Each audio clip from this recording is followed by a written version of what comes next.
पर अखिलेश यादव का दिखाए। थोड़ी देर पहले उन्होंने किया, लिख रहा हूं ये सोचकर कि शायद जागेगा जमीर, बेखबर से हो गए हैं न जाने क्यों कुछ खबर नवीज।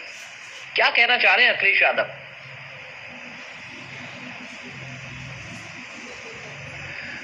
देखिए ऐसा है, सवाल क्या है, अगर एग्जिट पोल होता है तो उसका अपना एक सिस्टम है, उसकी अपनी मेथोडोलॉजी है, उसमें बाकायदा चीजों का ध्यान रखा जाता है। और ऐसा नहीं है, मतलब ऐसा नहीं है कि जन की बात और इंडिया न्यूज ने जो एग्जिट पोल दिखाए हैं वो सिर्फ इसी बात को कह रहे हैं, वो सारे के सारे।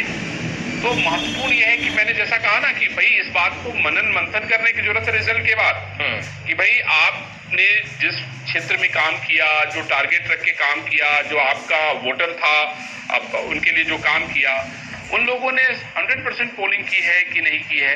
बहुत सारे ऐसे सवाल खड़े होंगे, बहुत सारे सवाल, आरोप प्रत्यारोप के का जो दौर शुरू होगा वो बड़ा विस्तार से होगा, बड़ा विस्तृत होगा।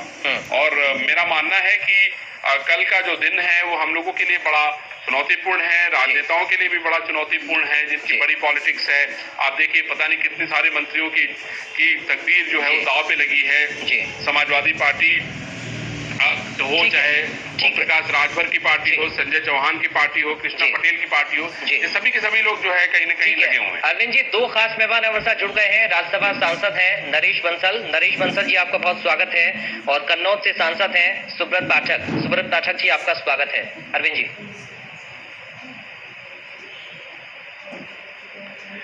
सुब्रत जी नमस्कार, नरेश जी नमस्कार दोनों लोगों को।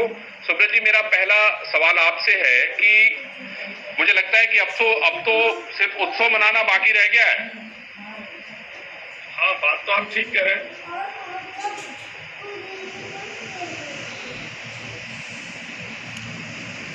तो ये ऐसा आपको लग रहा था कि जो एग्जिट पोल के नतीजे दिखा रहे हैं, कल उसी तरीके से परिणत होगी उनकी, वो नतीजे वैसे ही आएंगे?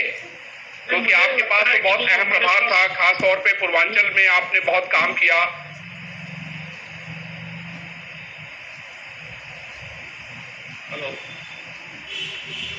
हेलो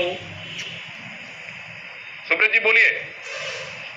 जी देखिए, निश्चित रूप से जिस प्रकार से जो एक जमीन के ऊपर जो माहौल दिख रहा था, तो मैंने तो पहले दिन से ही लगभग मैंने जितने भी डिबेट्स में और मैंने एक बात तो कहा है कि 2014, 2017 और 2019 के इलेक्शन में जिस प्रकार का वातावरण था, मुझे उससे कोई कहीं पर भी बिल्कुल अलग नहीं दिखाई पड़ा। और निश्चित रूप से इस बार की जो आम जन जो वो साफ दिखाई पड़ रहा था कि वो सरकार को वापस लाने को आतुर है। और उन्होंने जिस प्रकार से मतदान किया है, मैं निश्चित रूप से इस बात को कह सकता हूं कि अगर पिछली बार से भी अधिक सीटें भारतीय जनता पार्टी जीतेगी तो कोई आश्चर्य नहीं होगा।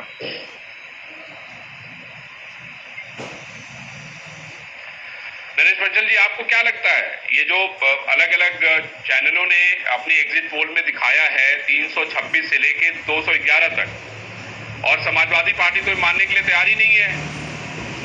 देखिए, विपक्ष तो हमेशा इसी प्रकार की चीजें करता आया है।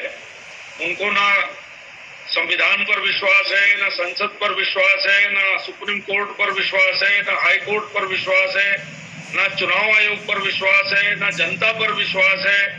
और यहाँ तक कि हमारे यहाँ उत्तराखंड में तो जो हमारा प्रमुख विपक्षी दल है, उसको अपने विधायकों को जिनको उन्होंने टिकट दिया उस पर भी विश्वास नहीं। तो इस प्रकार का वो जीतेंगे तो वो जीतेंगे, हारेगी तो ईवीएम हारेगी, ये उनका हमेशा एजेंडा रहा है।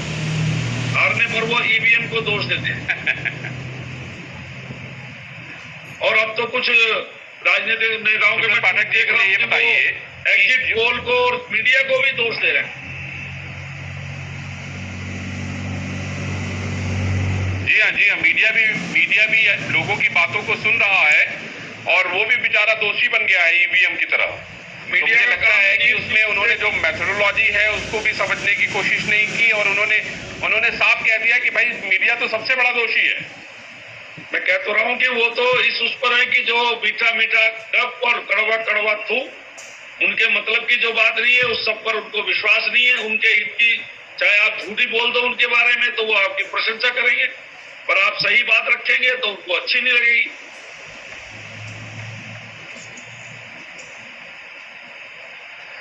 सुब्रत पाठक जी, जितने नंबर आ रहे हैं आपको लग रहा है कि उतने ही नंबर आएंगे?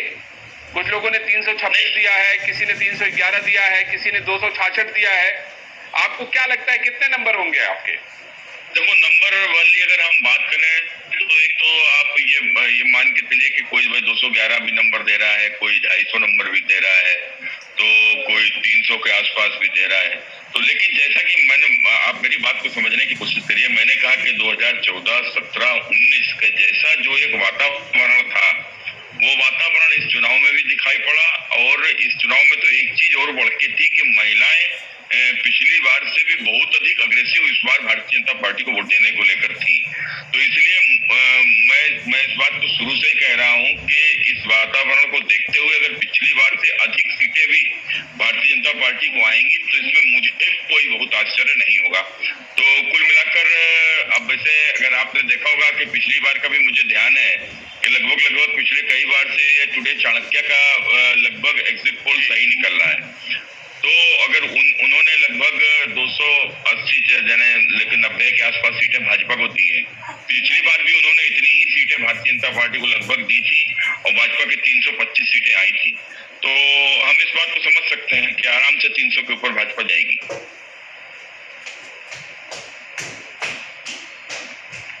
नरेश बंसल जी, ये बताइए आप कि जो शुरुआत में लग रहा था कि कांग्रेस बहुत अहेड है, आगे है, लेकिन एग्जिट पोल के नतीजे ने तो कांग्रेस को चौंका दिया है और वहां पे उनके जो है बड़े बड़े नेता आके डेरा डाल दिए हैं कि ऐसा ना हो कि भाई जैसे ही नतीजे आए और भारतीय जनता पार्टी जो है उनके विधायकों को अगर कम हुए तो तोड़ने में लग जाए।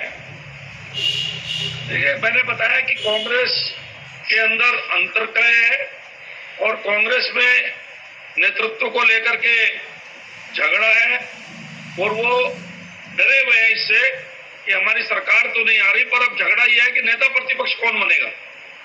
अभी तो भाई मैंने कहा पहले जीत के तो आ जाओ, नेता प्रतिपक्ष तो तभी बनेगा जब वो भी जीत कर के आएगा। मुझे तो ये भी संभावना नहीं लग रही है इस बार की प्रीतम सिंह जी और हरीश रावत जी जीत कर भी आने वाले हैं दोनों। ठीक है, बहुत शुक्रिया आप जुड़े। नरेश बंसल जी, सुब्रत जी आप जुड़े, बहुत शुक्रिया। जी अरविंद जी, थोड़ा समय की कमी है ब्रेक के लिए क्योंकि हमको रुकना पड़ेगा।